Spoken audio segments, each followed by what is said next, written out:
देखो, अगर आप मिडिल क्लास हो तो एक चीज़ क्लियर है, तुम एक ऐसी रेस में हो जिसमें तुम्हारा स्टार्टिंग पॉइंट पीछे है और तुम्हारी स्पीड लिमिट तुम्हारी सैलरी डिसाइड करती है। बिल्स, ईएमआई, खाना, आधा पैसा उधर चला जाता है और जो बचा कुचा है वो बैंक में सोता रहता है, या तो महंगाई उसकी वैल्यू को कम कर देती है। और इसी गैप को कवर करने के लिए तुम्हारी नज़र पड़ती है ट्रेडिंग पे। देखो, ट्रेडिंग या तो तुम्हें शॉर्टकट दे सकती है या तो एक ही दिन में फिनिश लाइन से बाहर भी कर सकती है। तो अगला 3 मिनट तुम्हें डिसाइड करवाएगा कि तुम इस गेम में खेलने के लायक हो या नहीं। तो पूरा वीडियो एंड तक जरूर देखना। Now why people even think about it. देखो, मिडिल क्लास का प्रॉब्लम सिर्फ पैसा नहीं है, पैसा बनाने का पेस है। जॉब में इंक्रीमेंट 5 to 10% और महंगाई 12 से 15%। तुम अर्निंग की रेस में हर साल पीछे जा रहे हो। ट्रेडिंग का प्रॉमिस सेडक्टिव लगता है, क्यों? क्योंकि एक दिन में प्रॉफिट हो जाएगा, बॉस की डांट भी नहीं सुननी पड़ेगी और अपने टाइम के मालिक भी बन जाओगे। पर असली सवाल यह है कि तुम रिस्क को समझते हो या नहीं, कि सिर्फ लोगों के प्रॉफिट, लोगों की लाइफस्टाइल देख देख के फ्लैट हो रहे हो। देखो, मिडिल क्लास के पास सिर्फ एक ही एसेट होता है, वो है उसका लिमिटेड पैसा और लिमिटेड रिस्क कैपेसिटी। बड़े लोग अगर गलत भी हो जाए तो उनके पास रिकवर करने के लिए टाइम और पैसा दोनों होता है। पर वहीं अगर मिडिल क्लास गलती करे तो वो पैसा सिर्फ लॉस नहीं होता है, उनका सपना, उनका टाइम, उनका पीस भी ले जाता है। इसलिए अगर तुम मिडिल क्लास हो तो शुरुआत में ट्रेडिंग को साइड हसल रखो, मेन इनकम सोर्स मत बनाओ, ताकि अगर आपको लॉस भी हो तो आपके पास बैकअप हो। आजकल मार्केट में ट्रेड करना बहुत मुश्किल हो गया है, क्योंकि सरकार के नए रूल्स आ गए हैं।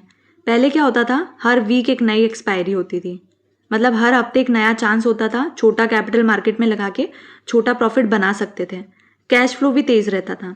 लेकिन अब हमारी फाइनेंस मिनिस्टर निर्मला ताई ने क्या किया, वीकली एक्सपायरी हटा के सिर्फ मंथली एक्सपायरी कर दी है।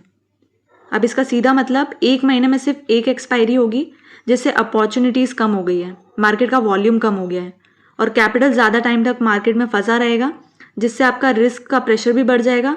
और अगर एक गलती आपने की तो उसका नतीजा आपको पूरे महीने तक फेस करना पड़ेगा। इसका बेनिफिट भी हुआ है, मार्केट का नॉइज कम हो गया है और फेक मूव्स आपको कम मिलेंगे। और जो पेशेंस और स्किल वाले ट्रेडर थे उनके लिए ये क्लीन और स्टेबल एनवायरनमेंट बन सकता है। लेकिन मिडिल क्लास के लिए, बिगनर के लिए ये चेंज मतलब पेशेंस का टेस्ट और कैपिटल रिस्क भी ज़्यादा। देखो, अगर आप मिडिल क्लास हो और ट्रेडिंग करना चाहते हो तो इस एनवायरनमेंट में सर्वाइवल का फॉर्मूला बहुत सिंपल है। फर्स्ट, स्किल पे काम करो, चार्ट को समझो, पैटर्न पे प्रैक्टिस करो, पेपर ट्रेड करो। सेकंड, रिस्क को अपने फिक्स करो, एक ट्रेड में अपना 1 से 2% से ज़्यादा कैपिटल नहीं लगाना है आपको, ठीक है।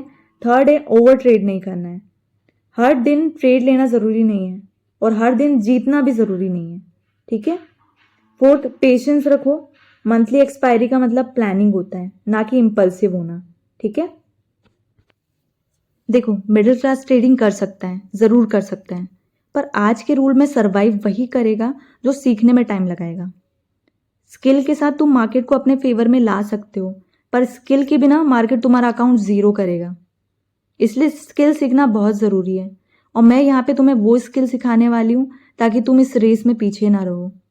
और अगर तुम भी सही तरीके से ट्रेडिंग को सीखकर अपनी सैलरी से एक्स्ट्रा सोर्स बनाना चाहते हो तो इस चैनल को जल्दी से सब्सक्राइब कर लो, क्योंकि मार्केट तुमसे फीस ले लेके सिखाएगा और मैं यहाँ पे तुम्हें फ्री में सिखाने वाली हूँ।